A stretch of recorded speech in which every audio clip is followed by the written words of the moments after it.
पिछले 70 साल में इंडिया की इकोनॉमी ने क्या किया और किस तरीके से हम $3 ट्रिलियन इकोनॉमी बन गए and how we can become the $5 trillion economy. So that's what we are trying to do. और ये एक बहुत लंबी डिस्कशन है और कोई भी एक टॉपिक जब हम तैयार करते हैं उसको किस तरीके से तैयार करना है, that's what the discussion is all about. ठीक है जी। सो एक ब्रॉड व्यू जो आपने देना है वो आपने सीखना है। So in the last 70 years first of all Indian economy की अचीवमेंट्स क्या है, right. So we are going to discuss कि 70 साल में हमने ऐसा क्या कुछ किया कि हम $3 ट्रिलियन इकोनॉमी बन गए और इसमें कुछ रह भी गया होगा। But when it is asked, जब ये पूछा जाए कि अचीवमेंट्स क्या है इंडियन इकोनॉमी की, तो अचीवमेंट्स पॉजिटिव होनी चाहिए, नेगेटिव होनी चाहिए। पॉजिटिव अचीवमेंट्स हमने बतानी स्टार्ट कर देनी है। They should be a lot of achievements, right. मुश्किल काम है ये इंडिया की इकोनॉमी के अचीवमेंट्स बताना 70 सालों की। इज इट डिफिकल्ट और इज इट इजी? डिफिकल्ट ही लग रहा है। I think it is very easy because we have done a lot. So when your grandfather was on this planet, on this in this country, if he was, right, उसके मुकाबले आज तक कुछ transformation हुई है देश के अंदर, या बहुत सारी ट्रांसफॉर्मेशन हुई है। From roads, from hospitals, from education, digitalisation, manufacturing, agriculture, services, कितने सारे डिफरेंट पॉइंट्स मिल गए सिर्फ इतनी बात में लिखने के लिए। बस यही लिखना था, यही सोचना था, ये सोचना था एग्रीकल्चर में हमने क्या किया, क्या किया बताओ। कीवर्ड्स बताने हैं, लंबी लंबी बातें नहीं करेंगे। एग्रीकल्चर के अंदर हमने क्या किया? हाँ, लैंड रिफॉर्म्स, ओके, वो तो फेलियर था। Green revolution, white revolution, right. तो बड़ी क्लियर अचीवमेंट्स हमें लिखनी चाहिए इसमें। इसके अलावा भी हमने बहुत कुछ किया, जैसे land reforms, irrigation infrastructure build, लेकिन ये सब कुछ हुआ नहीं बहुत अच्छे तरीके से। ठीक है जी। सो अचीवमेंट क्या थी कि हमारे पास अनाज भी नहीं था और हमने ग्रीन रेवोल्यूशन कर लिया। हमारे पास दूध नहीं था, व्हाइट रेवोल्यूशन कर लिया। और भी बहुत सारी फसलों में हमने अपनी प्रोडक्शन को इंक्रीज किया, राइट। बट अभी के लिए what I am trying to tell you is कि सोचना किस तरीके से था कि हमें इंस्टेंट बहुत सारे पॉइंट्स मिल जाते हैं, राइट। चलिए, फर्स्ट ऑफ ऑल अचीवमेंट्स हमें डिस्कस करनी है तो वो कर लेंगे। सेकंड पार्ट क्या था? चैलेंजेस क्या रहेंगे, राइट। जब चैलेंजेस आएंगे, वैसे तो what is going to happen is, जब आप ये सोच पा रहे हो कि एग्रीकल्चर में हमने क्या किया, इंडस्ट्री में हमने क्या किया, सर्विस सेक्टर में हमने क्या किया, हर एक चीज के कुछ ना कुछ चैलेंजेस आपके मन में आते रहने चाहिए। In agriculture, in industry, in services, in education, health care, youth, skill development, and then इन्हीं सब चैलेंजेस से जुड़े हुए हमारे पास आने चाहिए way forwards, right. So that becomes very easy. So what we are going to do is, हम एक जेनरिक डिस्कशन करेंगे ऐसी इंडियन इकोनॉमी को लेकर, जिससे उसके बाद ये या कुछ भी क्वेश्चन आपके सामने आए related to the history of India's economy और क्या हम आगे कर सकते हैं, you will be able to address everything. तो देखो, जब हम इंडिपेंडेंट हुए, first thing that we did related to Indian economy was what? Heavy industries. और ब्रॉड अगर एक टर्म, हमने प्लानिंग कमीशन बनाई और हमने 5 ईयर प्लान्स बनाने स्टार्ट कर दिए।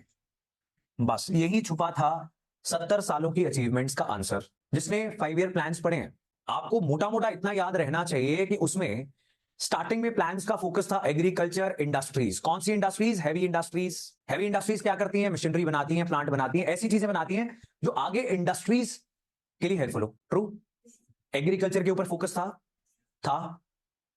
Green revolution, right. फिर आपको याद होगा कि इंदिरा गांधी 5 ईयर प्लान, उस जमाने में क्या स्लोगन आया? गरीबी हटाओ, पॉवर्टी एलिविएशन। ठीक बात है, ये चीजें याद आ रही हैं या नहीं? तो क्या हमने बिल्कुल गरीबी नहीं हटाई? हटाई है। एग्रीकल्चर में कुछ इंप्रूवमेंट हुई? डेफिनेटली हुई। चाहे कुछ स्टेट्स में हुई, पंजाब, हरियाणा और वेस्टर्न यूपी, जहां पर ग्रीन रेवोल्यूशन आया। कौन कौन सी स्टेट्स हैं? Haryana and western UP. हाँ। सो एग्रीकल्चर,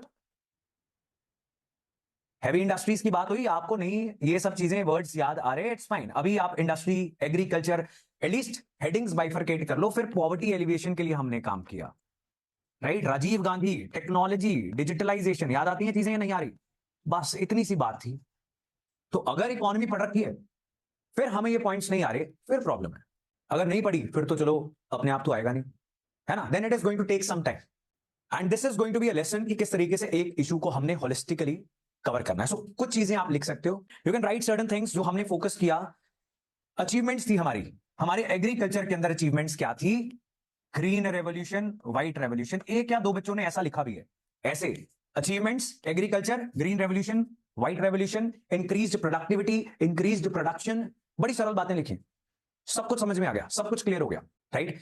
फसलें जब एक पर यूनिट एरिया में ज्यादा ग्रो करती हैं, यानी 1 एकड़ के खेत में ज्यादा फसल होती है, उसको हम क्या बोलते हैं? प्रोडक्टिविटी। प्रोडक्शन, जब टोटल प्रोडक्शन देश की बढ़ रही है, दैट इज प्रोडक्शन। तो प्रोडक्शन बढ़ी, प्रोडक्टिविटी भी बढ़ी। ग्रीन रेवोल्यूशन आया, व्हाइट रेवोल्यूशन आया, ये दो मेजर रेवोल्यूशन है, इसके अलावा भी बहुत सारे हैं, ऑयल सीड्स में आया, right, and so on, but these are the major ones, right. उसके बाद हमने फोकस किया इंडस्ट्री के ऊपर, और हमारे पास आज कोर सेक्टर, जो कोर इंडस्ट्रियल सेक्टर है, कौन कौन सी इंडस्ट्रीज होती हैं core industries? It is cement, crude oil, steel, all these things, refinery products, electricity. और अगर हम सोचें कोर इंडस्ट्रीज कौन सी इंडस्ट्रीज होती हैं, वो सारी इंडस्ट्रीज जिनका सामान बाकी इंडस्ट्रीज को चाहिए होता है। बिजली, राइट, इंडस्ट्री तभी चलेगी जब ये है। तो देश ने आजाद होते ही core industry, cement, steel, refinery products, electricity, इसके ऊपर फोकस किया। अचीवमेंट है या नहीं है? डेफिनेट अचीवमेंट है, right, that is one thing. फिर पिछले 70 साल की बात की है, इंडस्ट्री से ही जुड़ी हुई एक और चीज है, that is liberalisation, privatisation, globalisation. यानी हमने इकोनॉमिक रिफॉर्म्स किए, बिल्कुल किए। इकोनॉमिक रिफॉर्म्स यानी हमने अपनी प्राइवेट सेक्टर इंडस्ट्री को ग्रो होने का मौका दिया और उसे ऐसा एनवायरमेंट क्रिएट करके दिया, राइट। हमने बाहर से इन्वेस्टमेंट इंडिया में आए, उसको खुला छोड़ दिया, right. So we globalised Indian economy, India के इन्वेस्टर्स बाहर इन्वेस्ट कर पाए, वो भी हमने परमिट कर दिया, राइट। तो इसीलिए टाटा ने जैगुआर खरीद ली, महिंद्रा जो है और हीरो मोटोकॉर्प सारी दुनिया के अंदर they are selling bikes, cars, right. ये क्यों हो पाया? ग्लोबलाइज हुए हम, प्राइवेट सेक्टर को हमने ग्रो करने दिया। छोटी इंडस्ट्री के सपोर्ट के लिए बहुत सारे एक्शंस लिए, liberalisation, privatisation and globalisation, right. तो ये सारी चीजें बड़ी डिटेल में आप इकोनॉमी की क्लासेस में पढ़ोगे, फिर नॉट डन दिस, बट इतनी बातें आपने सुननी है, बड़ी लेमन लैंग्वेज की बातें। देन पॉवर्टी एलिविएशन हमने बड़ी सक्सेसफुली की, करीब करीब अगर ग्लोबल स्टैंडर्ड्स की बात करें, around 7% Indians they are below poverty levels, right. Global standards की बात करें, जो वर्ल्ड बैंक की डेफिनेशन है उसके मुताबिक करीब करीब 6.8%, ये चेंज होता रहता है ऑब्वियसली। 7% इंडियंस गरीबी रेखा से नीचे हैं as per there standards, right, नहीं, $1.25, right, per day income. So that is their standard. अभी ये चेंज होता रहेगा, राइट। हमारी अपनी पॉवर्टी लाइन है, उसके मुताबिक थोड़े ज्यादा है, जो हम कंजम्पशन के बेसिस पर करते हैं, राइट। लेकिन मोटी मोटी बात यह है कि हमने बहुत सारे लोग जो गरीबी रेखा से नीचे थे उनको पॉवर्टी लाइन से ऊपर लाया, बेसिक फैसिलिटीज प्रोवाइड की, राइट। फिर हम लिख सकते हैं infrastructure, we can write down infrastructure, सड़कें, road connectivity, airports, railways, all these things, ये भी एक अचीवमेंट है टुडे। चाहे रेलवेज की बात करें, रोडवेज की बात करें, we are having one of the world's largest networks, right. First, second, third, वो सब याद नहीं रखना, ना ही याद रहता है, one of the world's largest है, इतना पता है हमें। National highways, state highways, rural road की कनेक्टिविटी, गांव को जोड़ने की जो मुहिम है, डॉक्टर मनमोहन सिंह से भी पहले से चल रही है, प्रधानमंत्री ग्राम सड़क योजना, एंड ऐसी बहुत सारी गवर्नमेंट स्कीम्स चल रही हैं, right. So infrastructure, and infrastructure is the backbone of any economy. आज भी इंफ्रास्ट्रक्चर की बहुत कमी है, लेकिन वो चैलेंजेस में लिखेंगे। एग्रीकल्चर में आज भी बहुत कुछ हो सकता है, फार्मर की इनकम बहुत कम है, राइट। उसका कारण यह कि एग्रीकल्चर तो ग्रो किया, लेकिन एग्रीकल्चर के ऊपर डिपेंडेंस आज भी बहुत ज्यादा है। यानी आज भी 50% के करीब इंडियंस क्या कर रहे हैं? खेतीबाड़ी कर रहे हैं। एंड जीडीपी में कंट्रीब्यूशन कितनी है? करीब 15%, 18%, इतनी वेरी करती रहती है। तो 50% लोग अगर 15% इनकम कमाएंगे तो गरीब ही रहेंगे, सही बात है। एग्रीकल्चर ने ग्रो किया, लेकिन चैलेंजेस में अभी भी बहुत करने वाला है। फार्मर की इनकम जो है इट इज गोइंग डाउन, ठीक है जी। सिमिलरली हर चीज के लिए, इंडस्ट्री के लिए भी, मेक इन इंडिया, हम सीधा एग्रीकल्चर से हमारी इकोनॉमी शिफ्ट कर गई सर्विस सेक्टर की और, मैन्युफैक्चरिंग सेक्टर हमारा ग्रो ही नहीं किया, राइट। तो वो भी एक चैलेंज हो गया।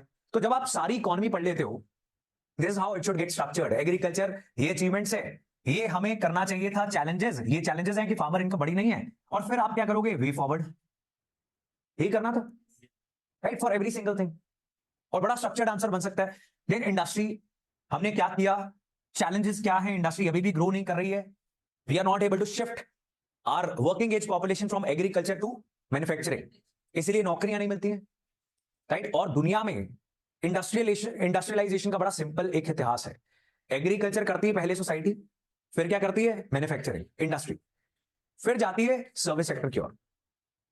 For the very first time दुनिया में किसी इकोनॉमी ने क्या किया? सीधा एग्रीकल्चर से जंप मार ली सर्विस सेक्टर, यानी IT sector, banking, financial services, insurance. लेकिन नौकरियां कहां मिलती है? फैक्ट्रीज के अंदर, और वही हुआ नहीं, राइट।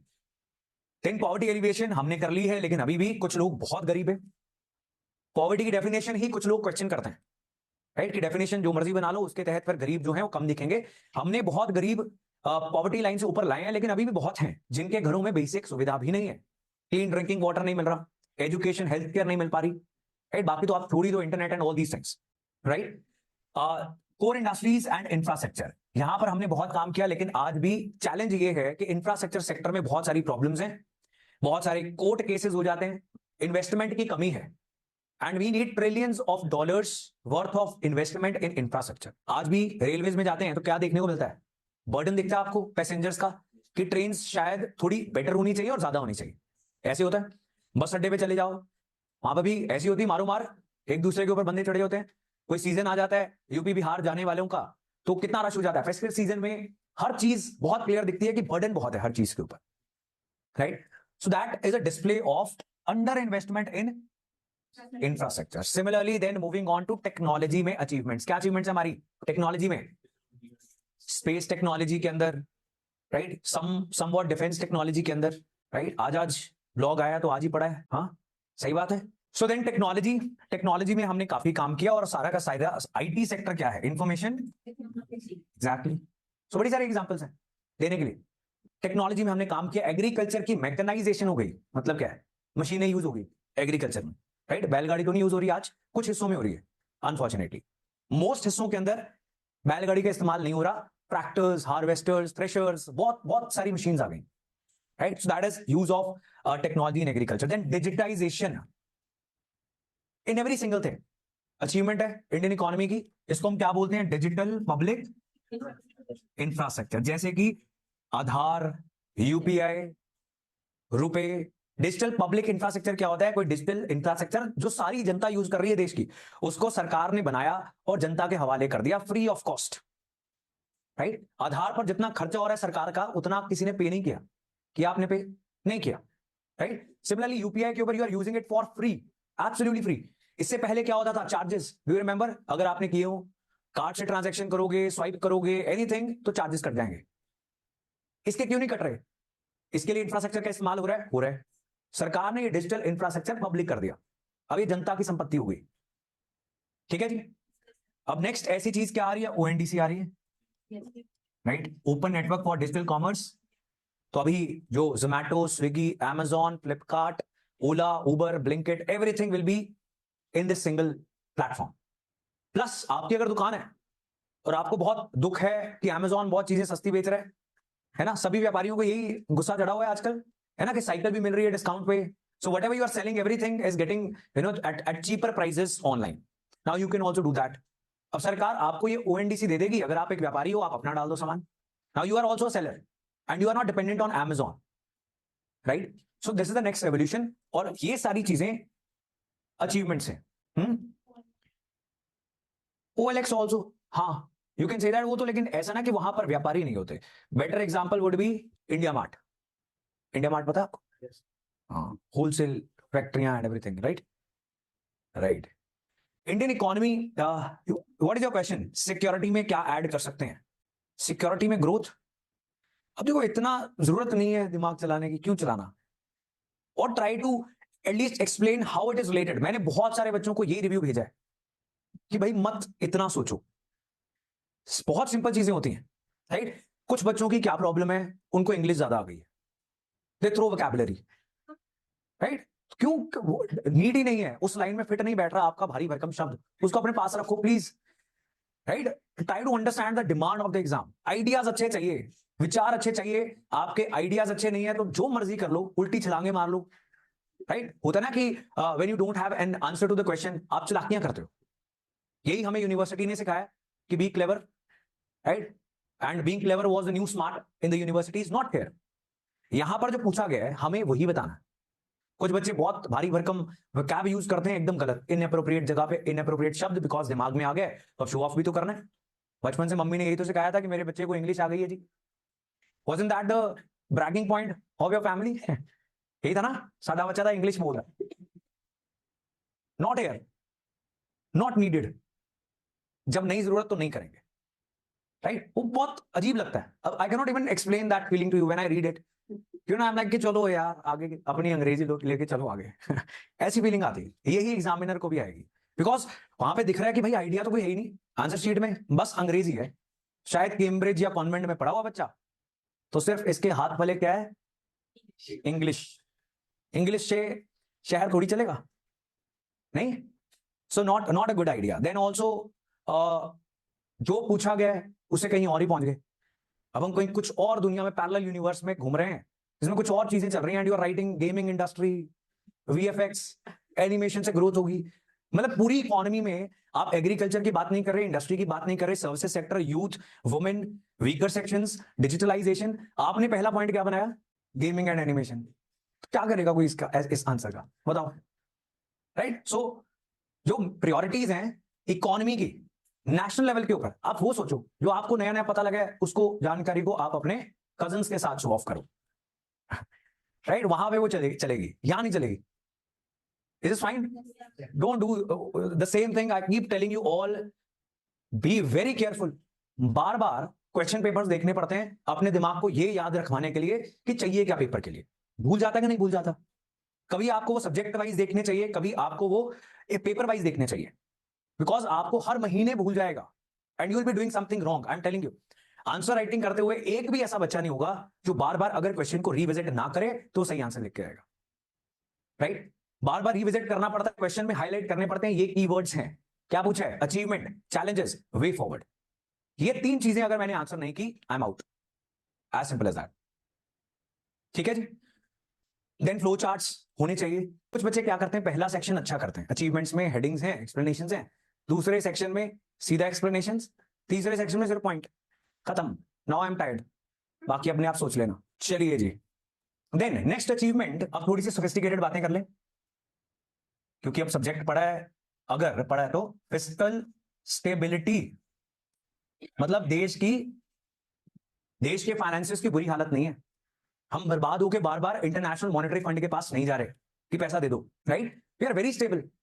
इनफैक्ट आरबीआई ने बहुत अच्छे चेक्स एंड बैलेंसेस क्रिएट किए हैं, हमारी गवर्नमेंट ऑफ इंडिया ने, डिफरेंट पॉलिटिकल पार्टीज ने ओवर द टाइम लॉज बनाए, जैसे कि fiscal responsibility and budget management की, जो फिस्कल डेफिसिट है, सरकारी घाटा जो है, या सरकार के जो फाइनेंसेस हैं उसको चलाएंगे जिम्मेदारी के साथ, बियॉन्ड अ सर्टेन लिमिट। अगर किसी स्टेट का घाटा बढ़ जाएगा तो उसको लोन्स मिलने बंद हो जाएंगे। अगर आप बहुत रिस्पॉन्सिबली अपने स्टेट के फाइनेंसेस चला रहे हो तो आपको over and above central government loans देगी डेवलपमेंट के लिए, ये सब चीजें, राइट। कॉन्स्टेंटली ये फोकस है हमारे देश का, सो फिस्कल स्टेबिलिटी को मेंटेन किया गया, राइट। इसलिए हम क्वेश्चन करते हैं सरकार को कि देश के अंदर तेल इतना महंगा क्यों है। डू यू रिमेंबर दैट, कि ये बोला जाता था कि नेपाल में सस्ता है, भूटान में सस्ता है, हमसे नेपाल ले रहा है, और वहां पे सस्ता कैसे है, सरकार सब्सिडी दे रही थी। सिमिलरली पाकिस्तान, श्रीलंका, मालदीव, सब जगह पे सस्ता था, तो हुआ क्या, सभी सरकारें बर्बाद हो गई। हमारी सरकार के पास बहुत सारा पैसा था, अब ये पैसा कहां पे लग रहा है, इंफ्रास्ट्रक्चर बिल्डिंग के ऊपर, right. Roads, tunnels, bridges, what not we are building, airports छोटे शहरों में, राइट, आदमपुर एंड यूपी के पास जो वाराणसी, वहां पे एयरपोर्ट्स बन रहे, अयोध्या में एयरपोर्ट बन गया। अभी बहुत बड़े बड़े शहर नहीं थे जहां पे एयरपोर्ट्स बन रहे थे, क्योंकि सरकार के पास पैसा है, right? So fiscal stability was another very big achievement for us. Next, write down service sector boom. Service sector, explosive growth service sector ने हमें दी। Now, हमने एक बेसिक ट्रेजेक्टरी की बात की थी इंडियन इकोनॉमी की, या किसी भी सोसाइटी की सबसे पहले जो है, सबसे ज्यादा कमाई कहां से होती है, एग्रीकल्चर से, मैक्सिमम पॉपुलेशन भी इसी में होती है। फिर ये सब लोग चले जाते हैं, जैसे जैसे इंडस्ट्रीज, मैन्युफैक्चरिंग बननी स्टार्ट हो जाती है, तो इसके लिए बहुत सोफिस्टिकेटेड स्किल्स नहीं चाहिए फैक्ट्री खोलने के लिए, राइट। सर्विस सेक्टर में कुछ ऐसे सेक्टर्स हैं जो बहुत ग्रोथ देते हैं, लेकिन यहां पर बहुत स्किल चाहिए, जैसे साइंटिफिक रिसर्च एंड डेवलपमेंट या फिर innovation, right. Some of the startups, IT sector जुड़े हुए, सॉफ्टवेयर इंडस्ट्री।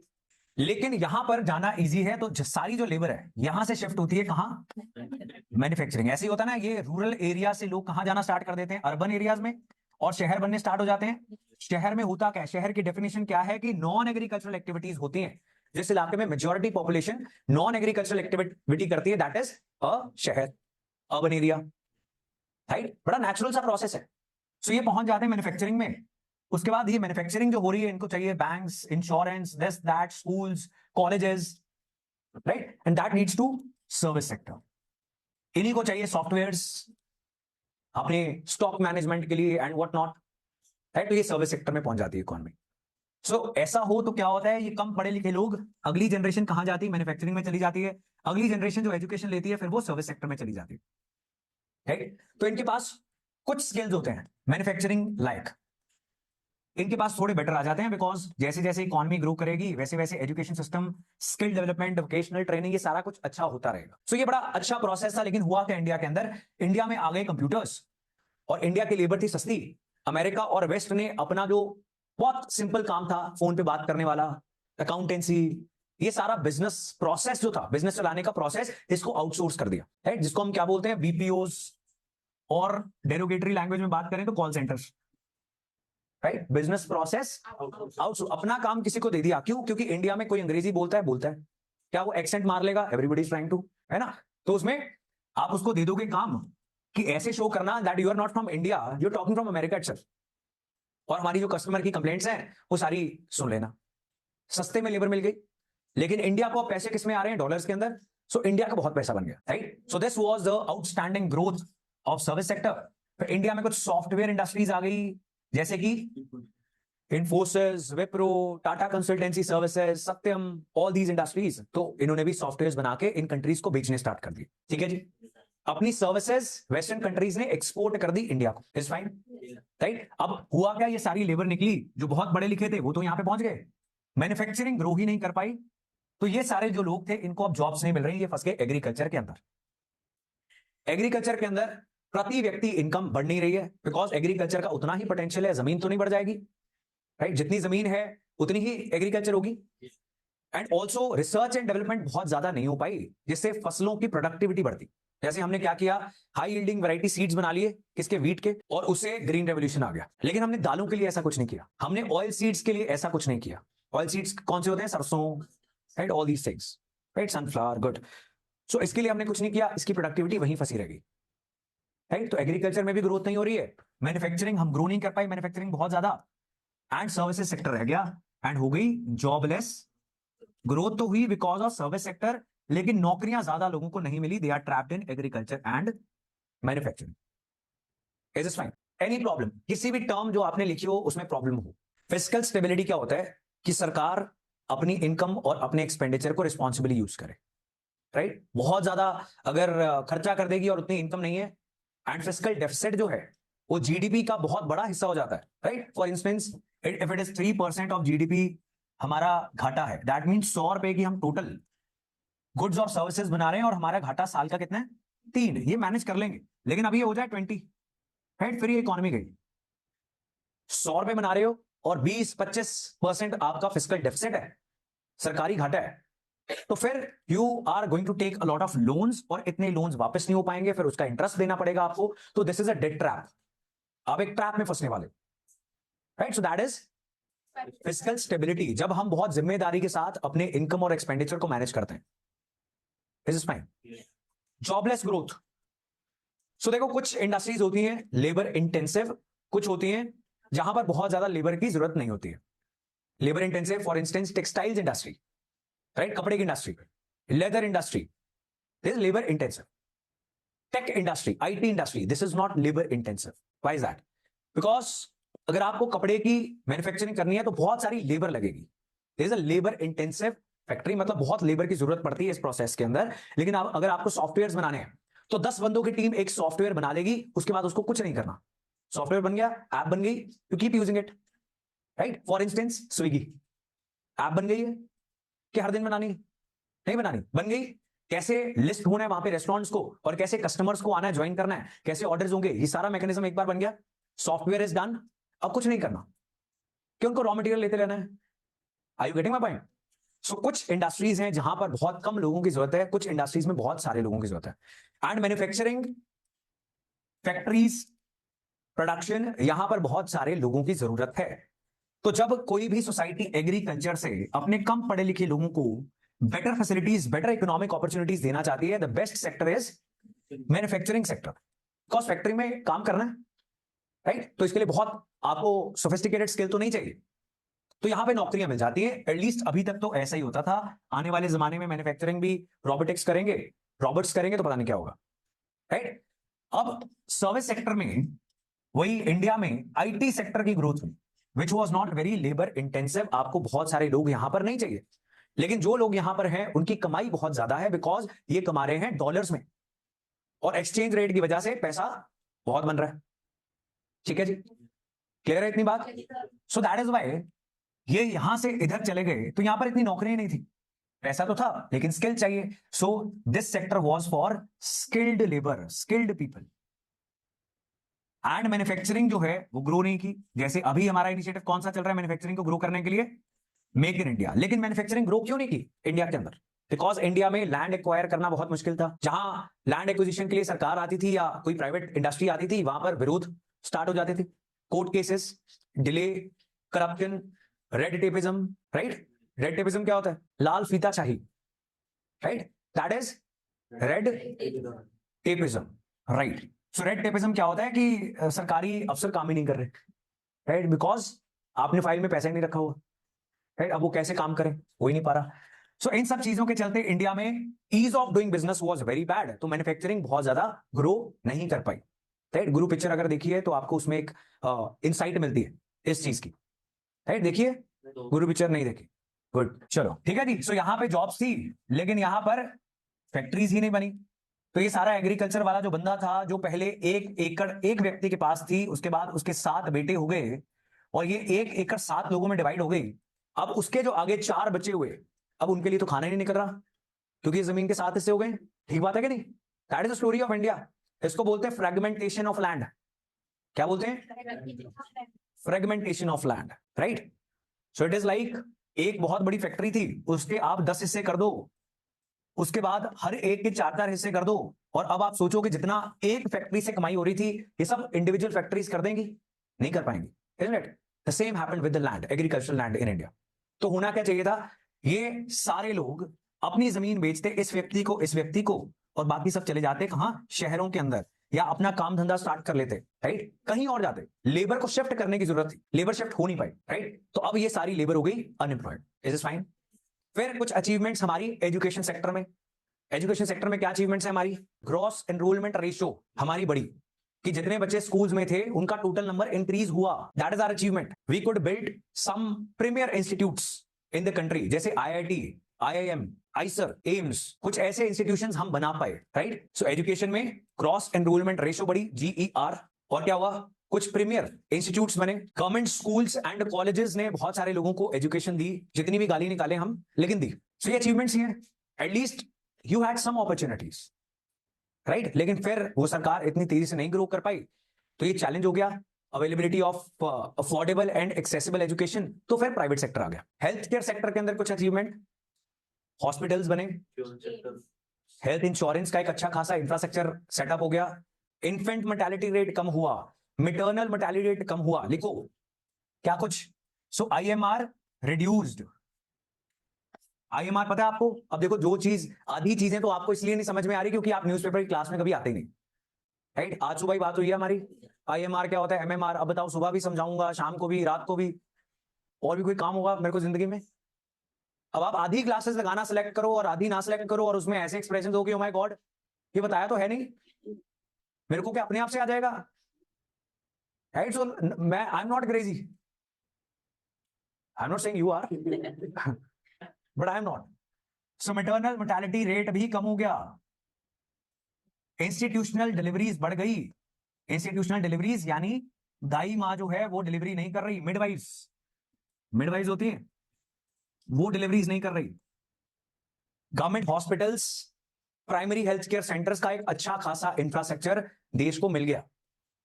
राइट, अब जितना चाहिए उतना नहीं मिला, लेकिन कुछ तो है। एटलीस्ट यू हैव समवन जिससे आप जाके दवाई ले सकते हो।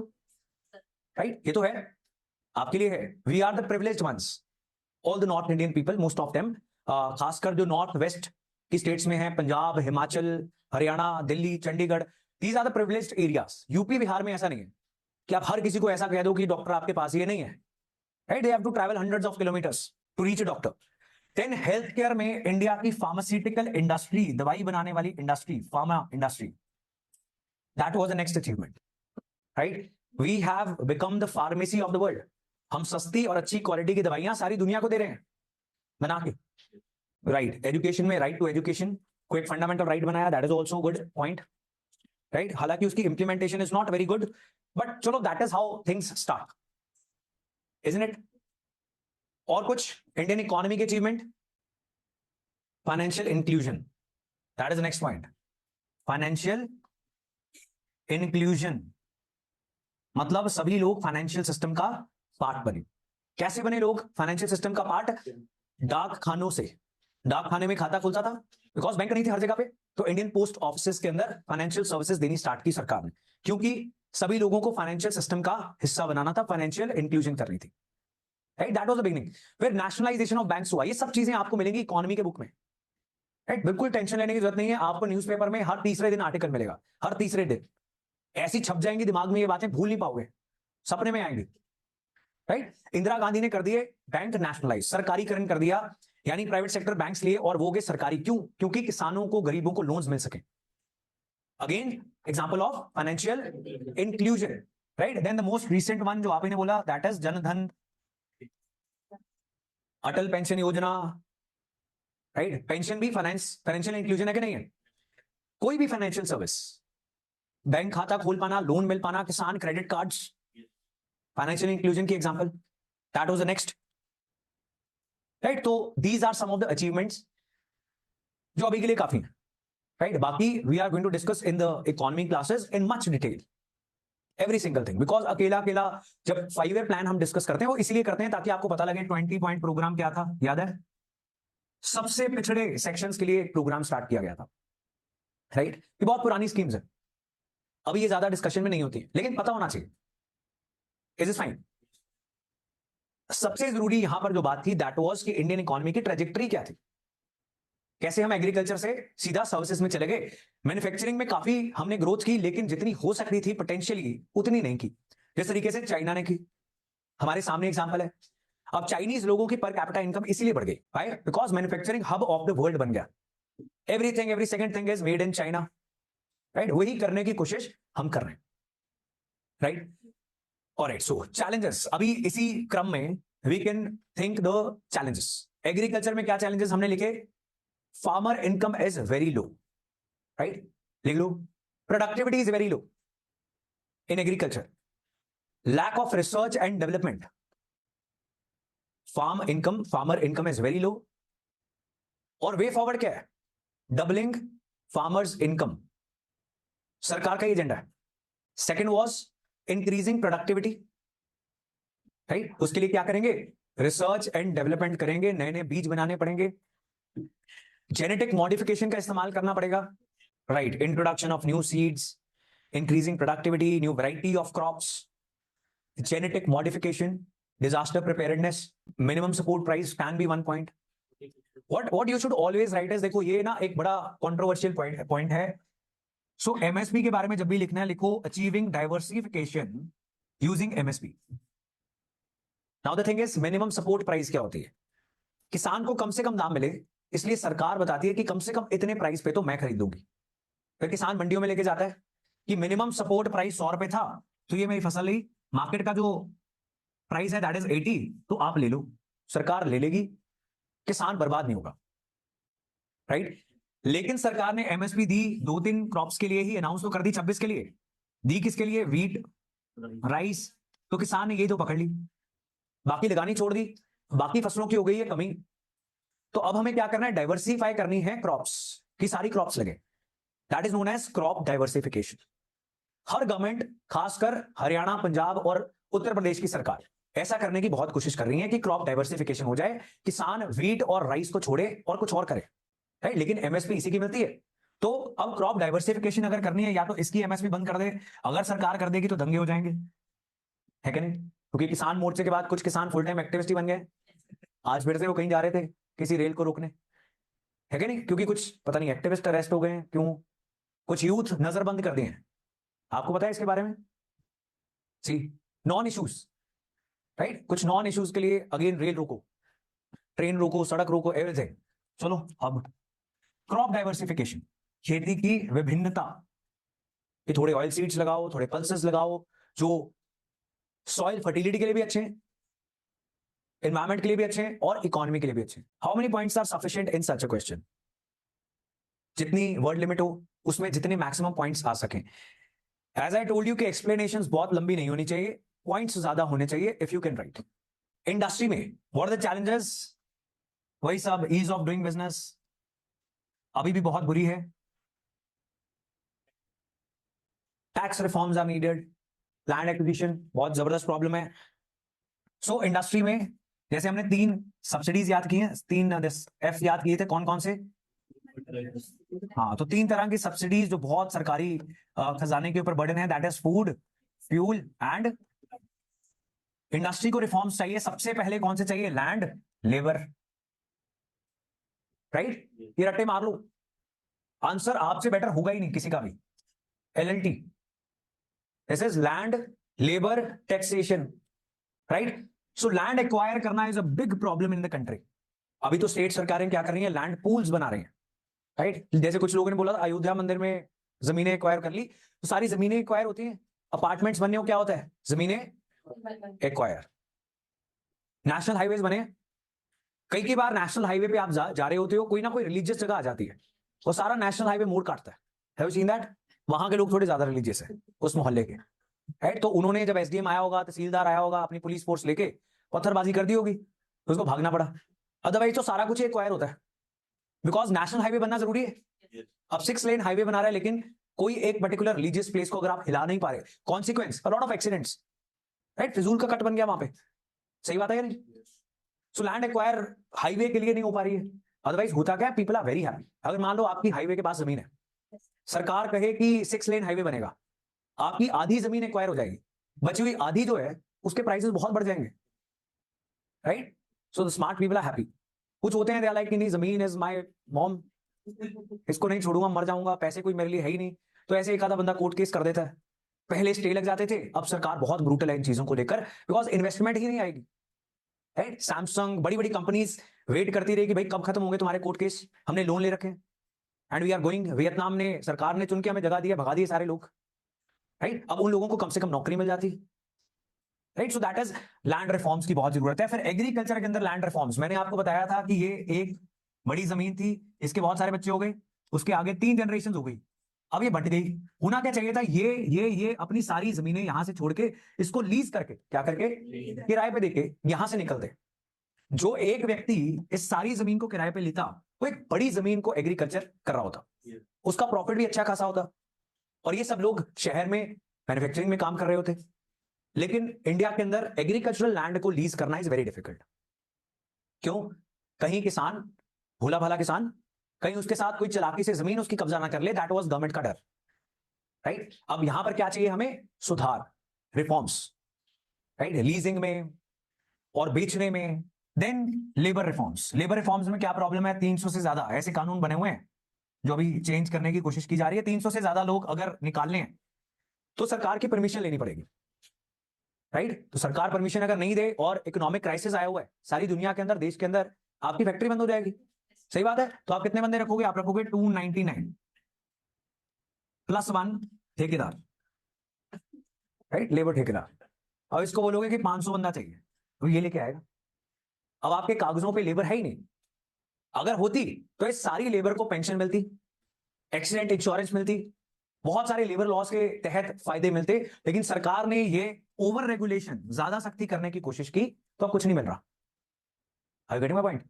सो इन अ कैपिटलिस्ट इकोनॉमी जब भी ज्यादा सख्ती करने की कोशिश की जाती है, तो लोग इस तरीके के लूप होल्स निकाल लेते हैं, बर्बाद नहीं होते, राइट? फिर टैक्सेशन रिफॉर्म्स जो अभी काफी बेटर हो गए। पहले वैट लगाई गई थी, वैल्यू एडेड टैक्स, अब क्या लगा दी गया? GST। और GST में क्या सुधार होने चाहिए? We discuss at least once in the newspaper classes, do we? बताओ फिर। हाँ, डिफरेंट स्लैब्स हैं, एक टैक्स होना चाहिए। कुछ चीजें अभी भी GST से बाहर हैं, स्टेट गवर्नमेंट्स, जैसे कि शराब, तेल, राइट? मोदी जी जब गुजरात के चीफ मिनिस्टर थे, उन्होंने कहा था कि एक जयंती टैक्स लगता है। She was the minister environment, he was saying कि पैसे लेके एनवायरमेंट क्लियरेंसेस मिलती हैं। अब सरकार ने सारा कुछ ऑलमोस्ट चेंज कर दिया है। एनवायरमेंटल एक्टिविस्ट कहते हैं कि सरकार एनवायरमेंट की धज्जियां उड़ा देगी, शायद उड़ा भी देगी, राइट? लेकिन इन्वेस्टमेंट करनी ईजी हो जाएगी। अब जैसे अरावली हिल्स है, जो थार डेजर्ट को फैलने से रोकते हैं दिल्ली में, वहां पे अपार्टमेंट्स कंस्ट्रक्ट करने दे दिए गए in the name of eco tourism. Once Aravalli hills is destroyed, it is gone. तो मतलब बैलेंस की जरूरत है, we need balance, right? Environment भी अच्छा रहना चाहिए, लेकिन इतना भी ओवर रेगुलेशन नहीं होना चाहिए। For instance, there is something known as CAMPA, not Campa cola, right. CAMPA is कि अगर आप कोई भी प्रोजेक्ट कर रहे हो जिसके तहत आपको बहुत पेड़ काटने पड़ेंगे तो कंपनसेटरी एफॉरेस्टेशन आपको करवानी पड़ेगी, उसकी ये अथॉरिटी है, मैनेजमेंट अथॉरिटी, राइट। लेकिन ऐसा हुआ नहीं। This was a very nice balancing act कि आपने इतने पेड़ काटे तो आप कहीं ना कहीं कंपनसेट करने के लिए पेड़ काटोगे या उतने पैसे सरकार के फंड में जमा कराओगे। अब जिम्मेदारी सरकार की थी एफॉरेस्टेशन करने की, उसने की नहीं। और जी agriculture industry. Next is skill development. Skill development की बहुत जरूरत है। Today we have discussed again demographic dividend. तो बहुत यंग वर्किंग एज पॉपुलेशन है देश के अंदर, लेकिन इस पॉपुलेशन के पास एजुकेशन स्किल नहीं है जिससे ये जॉब्स कर सकें, अपने वेंचर्स स्टार्ट कर सकें। That is a problem, right. So they are dependent. So this majority of demographic dividend is it is job seekers, job ढूंढ रहे हैं, राइट। सो स्किल डेवलपमेंट करने की जरूरत है सो दैट जॉब सीकर्स बने, जॉब क्रिएटर्स, जॉब गिवर्स। उसके लिए क्या करना पड़ेगा? उसके लिए आपको बिजनेस एनवायरनमेंट आसान बनाना पड़ेगा। That is ease of doing business. Business start करना, लाइसेंसेस लेने, बिजली का कनेक्शन लेना, लैंड खरीदनी, लैंड रजिस्टर करवानी, उसके ऊपर टैक्सेस देने, टैक्स भरना कैसे, ये चीज समझनी। This is how you do a business. And if this is very difficult तो कम लोग बिजनेस स्टार्ट करेंगे, बिकॉज पीपल आर लाइक कौन इतनी सिरदर्दी लेगा, है ना। तो नौकरी करते हैं, अपने आप मरेंगे जिएंगे, मालिक, राइट। सो आपको क्या करना है? Ease of. एंड देन एक और शब्द है which is very trending, entrepreneurship and startup, right. चाहे वो भारत सरकार का रजिस्टर्ड स्टार्टअप हो नहीं हो, राइट। सो स्टार्टअप क्या होता है? अभी तो आप कोई भी नया काम स्टार्ट करोगे उसको जनरली बोल दिया जाता है स्टार्टअप, लेकिन वो होता नहीं है startup. It has to be registered by department for the promotion of industry and internal trade. अगर वो रजिस्टर करती है तो स्टार्टअप है, अदरवाइज नहीं है, राइट। और उसके कुछ स्टैंडर्ड्स हैं। बट चलो, this entrepreneurship culture this started in America, because नए नए लोग गए थे वहां से, यूरोप से छोड़कर नई जमीन ढूंढने के लिए, और वो पहुंच गए अमेरिका, तो उन्होंने अपने बिजनेस स्टार्ट कर लिए, राइट। और यहां पर कुछ ऐसे व्यापारी हुए वेस्टर्न यूरोप में और अमेरिका में जो आज भी सारी दुनिया को रूल कर रहे हैं, राइट। नाइकी है ना, क्या बेचते हैं? जूते। तो कुछ कंट्रीज की जीडीपी से ज्यादा उनका रेवेन्यू, राइट। मोस्टली जूते ही बेचते हैं, राइट। एक लिवाइस है, वो जीन्स बेचते हैं। Because these people, some individuals they started very early. पूरी दुनिया ने जब नहीं सोचा था, और ऐसे कुछ लोग कुछ कंट्रीज की इकोनॉमी को हिला के रख देते हैं, राइट। Like McDonald's, right. सारी दुनिया में you will find McDonald's until unless वहां पे डिक्टेटरशिप है एंड अमेरिका हेटिंग गवर्नमेंट है, अदरवाइज हर जगह पे आपको मिल जाता है, right. These people are giving jobs to so many, but they are making so much of money for their country as well, right. So entrepreneurship और बिजनेस का कल्चर क्या करता है? जैसे गूगल, कुछ लोगों ने, कुछ लड़कों ने स्टार्ट किया, राइट। अगेन अब they are billionaires, and again individuals की इनकम जो है that is more than countries की GDP, Amazon, all these things, right. तो ये बिजनेस एनवायरनमेंट अमेरिका में ऐसा था कि सरकार पैसे देती है, तुम 10 बार बर्बाद होके आ जाओ, सरकार फिर दे देती है। सरकार को ऐसा लगना चाहिए कि बड़ा जेन्युइन लॉस है, right. This kind of environment America give, then उसके बाद they took off from there, right. Then next is health care sector में क्या होना चाहिए? हेल्थ केयर सेक्टर में क्या होना चाहिए? इंफ्रास्ट्रक्चर होना चाहिए सबसे पहले तो, यानी इंफ्रास्ट्रक्चर में क्या लिखोगे? Hospitals, primary health care centres, right. HR, human resources होने चाहिए, doctors, paramedical staff, nurses, everybody associated, right. Affordability होनी चाहिए हेल्थ केयर सेक्टर के अंदर, everybody can afford it. Accessible होना चाहिए कि आप कम से कम अपने नजदीकी हेल्थ केयर सेंटर से इलाज करवा पा रहे हो। Now see, you cannot tell in a capitalist economy कि इसकी मैन्युफैक्चरिंग बढ़ा दी जाए, राइट। आप सब्सिडाइज करने की बात कर सकते हो एक्सपेंसिव दवाइयां और ट्रीटमेंट को, that you can say as a contribution of GDP. Health care sector पे होने वाला स्पेंड जो है उसको इंक्रीज करने की जरूरत है। ये देखो, आपने योजना मैगजीन की क्लासेस देखी हो, ये सेम चीजें हर चीज के बारे में बार बार बोली जाएंगी, यही रिकमेंडेशंस हैं। आपको स्टार्टिंग में डिफिकल्ट सुनती हैं, बाद में बोरिंग सुनती हैं, right. The same things are going to happen. फिर रिसर्च एंड डेवलपमेंट हर जगह पे होनी चाहिए। फार्मास्यूटिकल इंडस्ट्री के स्टैंडर्ड्स को रेगुलेट करने की जरूरत है सो दैट वो और ग्रो करे।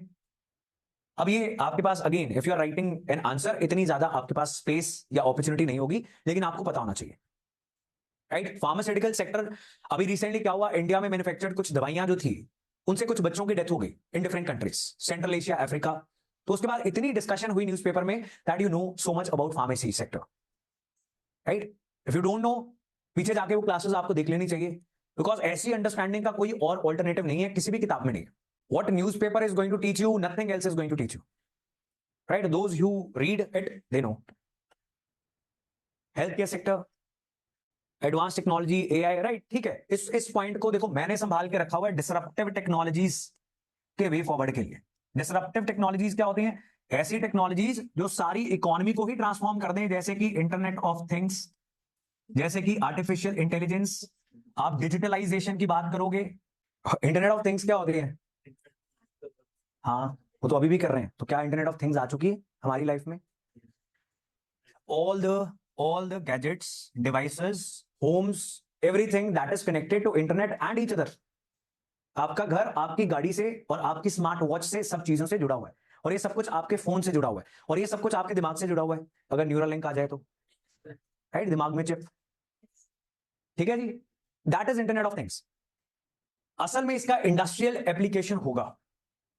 फैक्ट्रीज अपने आप रन करेंगी, factories will be operated by robots, artificially intelligent machines, everything will be connected with internet.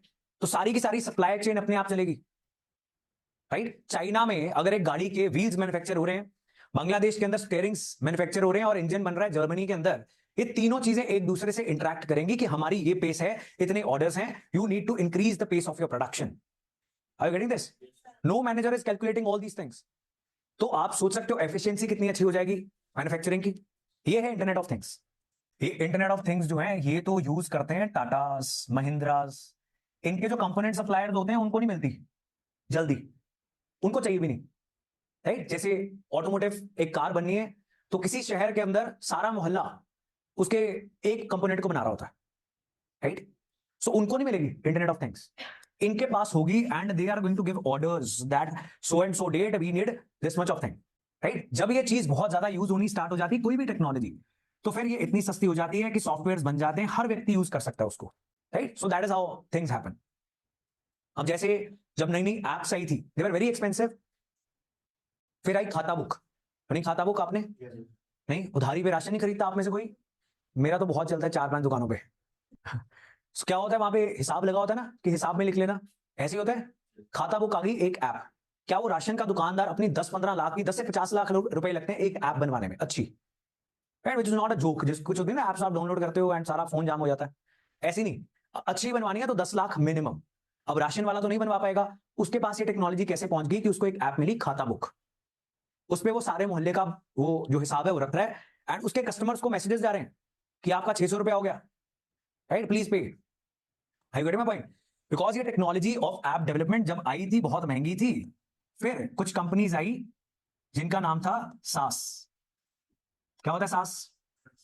Software as अ, तो कुछ कंपनीज जैसे Khatabook, they started selling software as a service, right. तो अब ये सस्ते वर्जन में हर किसी के पास पहुंच गई, right. Slowly technology penetrates. History ये बताती है इंडस्ट्रियल रेवोल्यूशन में क्या हुआ था, कुछ लोगों को बेनिफिट हुआ स्टार्टिंग में, लेकिन फिर सबको हुआ, हमें भी हुआ, राइट। फॉर इंस्टेंस, आप इतने सस्ते मोबाइल्स खरीद पा रहे हो, क्यों? इंडस्ट्रीज बहुत तेजी से बहुत चीप बना रही है, तो खरीदने वाले को भी फायदा हो गया, राइट, लेकिन इन द लॉन्ग टर्म। ठीक है जी। सो डिसरप्टिव टेक्नोलॉजीज इंडिया को चाहिए होंगी। एग्रीकल्चर में हमें सुधार करना है, इंडस्ट्री के अंदर सर्विस सेक्टर बहुत ग्रो कर सकता है। There are lot of sunrise sectors, for instance tourism sector, health tourism, right. Examples देनी है, ये आपने मेन हेडिंग्स नहीं बनानी। हेल्थ के सेक्टर में हमने बात की डॉक्टर टू पेशेंट रेशियो सुधारने की जरूरत है। एजुकेशन सेक्टर में टीचर टू स्टूडेंट रेशियो सुधारने की जरूरत है। लर्निंग आउटकम सुधारने की जरूरत है एजुकेशन में। What else? Cross enrolment ratio in the higher education अभी भी कम है। स्कूल्स में तो ऑलमोस्ट सभी बच्चे पहुंच पा रहे हैं, लेकिन हायर एजुकेशन में नहीं जा रहे। रिसर्च एंड डेवलपमेंट की बेहद कमी इंडियन एजुकेशन सिस्टम में, right. Infrastructure definitely needed. STEM sector की ग्रोथ की जरूरत है। देन है अर्बनाइजेशन। इंडियन इकोनॉमी को ग्रो करने के लिए अर्बनाइजेशन होनी चाहिए sustainable, so we need sustainable urbanization, right, जिसमें cities become the engines of economic growth, inequality कम करने की जरूरत है किसके बीच में? Between the rich and the poor, between the literate and the illiterate, between the developed states and the less developed states. So we need to focus on the eastern states, जैसा कि अभी बजट में बोला गया. Eastern states and north east India वो बहुत पीछे छूट चुके हैं, एंड कुछ northern states as well, right? UP, Bihar, Jharkhand, Chhattisgarh. So that is the next point. Economic reforms करने की जरूरत है. Write down economic reforms if you are writing. Economic reforms जैसे टैक्सेशन के अंदर, लैंड के अंदर, ये सब जो हमने बातें की, इकोनॉमी से जुड़ा हुआ कोई भी सुधार, it is economic. Governance reforms, governance reforms करने की जरूरत है. गवर्नेंस यानी किस तरीके से सरकार चलती है, करप्शन को कम करना, सिंगल विंडो सिस्टम्स क्रिएट करना बिजनेसेस के लिए, जो सिटीजन्स को सर्विसेज मिल रही हैं उनको आसान बनाना, that is all included in governance reforms. आज आप अपना ड्राइविंग लाइसेंस, पासपोर्ट, ये सब कुछ अप्लाई कर सकते हो ऑनलाइन, एटलीस्ट अप्लाई कर सकते हो, राइट? उसको और आसान बना देंगे तो और इजी हो जाएगा. सो ये है गवर्नेंस रिफॉर्म्स, राइट? सो आपने लिखा economic reforms, you wrote governance reforms, and I hope you are clear about this. Next आप लिख सकते हो financial sector reforms. Financial sector reforms, banking, insurance, pension, the size and maturity and safety of share markets, ये सब कुछ क्या है? Everything is financial sector reforms. Then Indian economy को ग्रो करने के लिए it is very important to empower the women. चलो इतनी तो एम्पावरमेंट आ गई है कि आपने गेस कर लिया कि किसको एम्पावर करना है. You have identified that. So women empowerment is the next thing, because again 50% of the economy is not empowered, not contributing to the economy. That is not a good thing. Entrepreneurship की हमने बात कर ली. Make in India यानी manufacturing sector को grow करने की बहुत जरूरत है. उसके आगे you can write down green economy की ग्रोथ. ग्रीन इकोनॉमी की ग्रोथ यानी एनवायरमेंट से जुड़े हुए सभी सेक्टर्स, जैसे कि electric vehicles, solar power. Circular economy, circular economy क्या होता है कि आपके घर में जो भी चीजें दोबारा से रिसाइकल की जा सकती है उनको रिसाइकल करके उनको दोबारा से यूज में लाया जाए. इसकी एक अलग से बहुत बड़ी इकोनॉमी बनने वाली, circular economy. Focus on sunrise sectors, जो सेक्टर्स अभी जस्ट स्टार्ट हो रहे हैं और उनका ग्रोथ का पोटेंशियल बहुत ज्यादा है. These are the sunrise sectors. Disruptive technologies, I hope आपने लिख लिया है. आपने ये सिर्फ शब्द लिखने हैं, दैट्स इट. कहानी आपके दिमाग में ही होनी चाहिए, पेपर के ऊपर नहीं होनी चाहिए. ठीक है जी? शब्द में कोई प्रॉब्लम हो, you can ask me again, और you can go and search on Google disruptive technologies क्या होती है, थोड़ा थोड़ा और बेटर समझ में आ जाएगा. आंसर में जब आप ये चीजें लिखोगे, आंसर रीड करने वाले को सब पता है कि क्या होती है डिसरप्टिव टेक्नोलॉजीज, तो आपका आंसर राइटिंग कम शब्दों में ज्यादा चीजें आप लिख पाओगे. ठीक है जी? Next is formalisation of economy. Formalization of economy. What is formalisation of economy? Informal sector में काम कर रहे वर्कर्स उनको फॉर्मल सेक्टर के अंदर लेकर आना. यानी जो बड़ी इंडस्ट्रीज में काम कर रहे हैं वो सभी लोग, एक एग्जांपल है, फॉर्मल सेक्टर में काम कर रहे हैं, क्लोज टू 10%. इनको लेबर लॉज के सभी बेनिफिट्स मिलते हैं, मिनिमम वेज मिलती है, इनकी पेंशन जुड़ती जाती है, सरकार भी कुछ हिस्सा डालती है और बाद में बुढ़ापे में इनको पेंशन मिलनी स्टार्ट हो जाएगी बिकॉज दे कॉन्ट्रीब्यूटेड. लेकिन 90% जो स्ट्रीट वेंडर्स हैं, जो छोटी फैक्ट्री में काम कर रहे हैं, जो अगर लॉकडाउन लग जाता है तो 2 दिन के बाद इतने डेस्परेट हो जाते हैं कि खाना कहां से खाएंगे, उनको भी फॉर्मलाइज करना इज वेरी इंपॉर्टेंट. जब इकोनॉमी का एक बड़ा हिस्सा फॉर्मल हो जाता है, we call that formalisation of economy.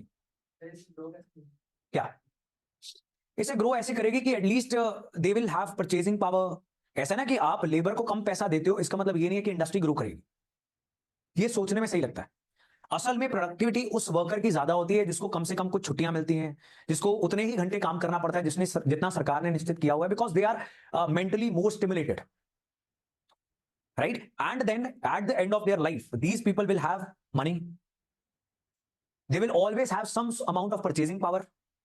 Otherwise क्या होगा, जब ये 60 साल के हो जाएंगे और इनकी नौकरियां चली जाएंगी, फिर ये क्या करेंगे? They will become dependent on the government. Government को ही तो इनको बुढ़ापा पेंशन और दिस दैट व्हाट नॉट देना पड़ेगा. राइट? फिर फॉर्मल सेक्टर में होती है ट्रेनिंग.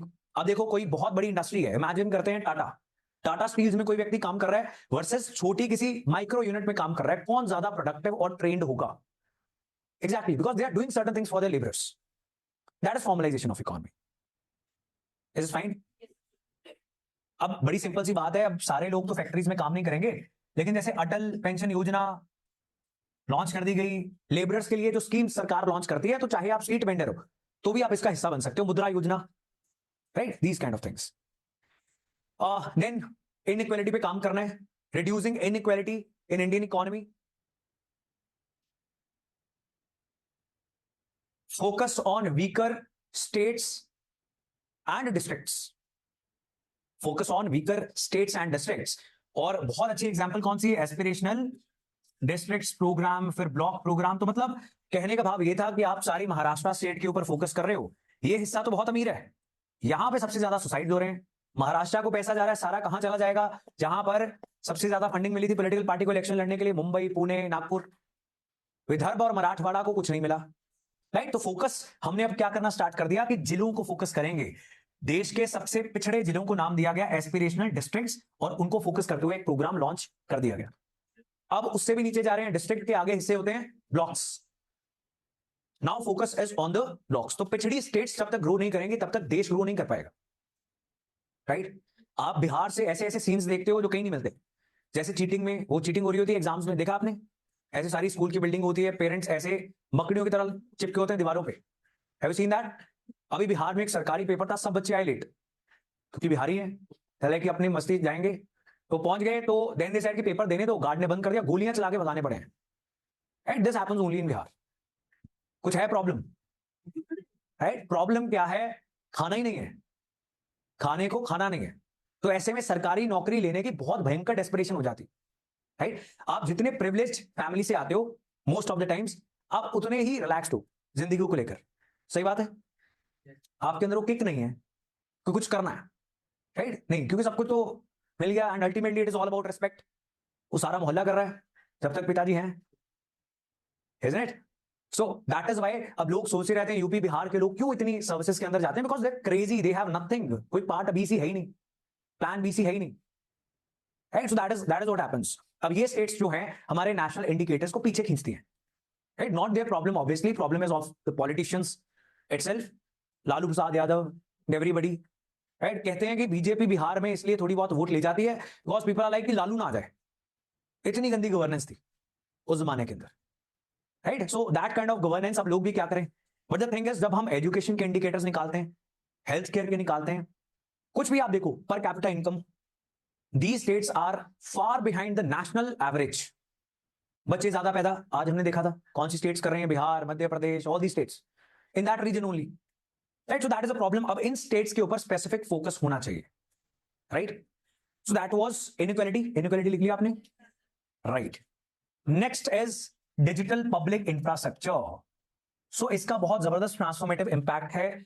आज ही हमने एग्जांपल देखी जब फ्रांस के अंदर यूपीआई लॉन्च हुआ, यूपीआई इंडिया की टेक्नोलॉजी है, it got launched at that Eiffel tower, वहां पे फ्रांस सरकार ने लॉन्च किया, राइट। सो ये डिजिटल पब्लिक इंफ्रास्ट्रक्चर सारी दुनिया एक एक करके कंट्रीज हमारे से लेकर जा रही, राइट। तो ऐसी और डेवलप होनी चाहिए, बिकॉज अगेन यहां पर भी लोगों ने वही राइस बाउल थ्योरी वाली बात की थी कि इतना गरीब देश है, आधार कार्ड, राइट।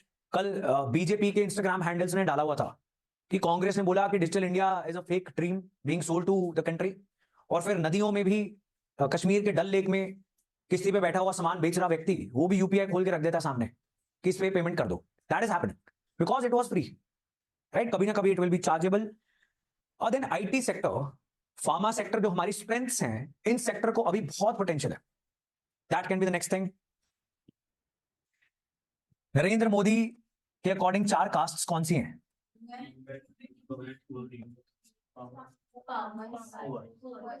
बस।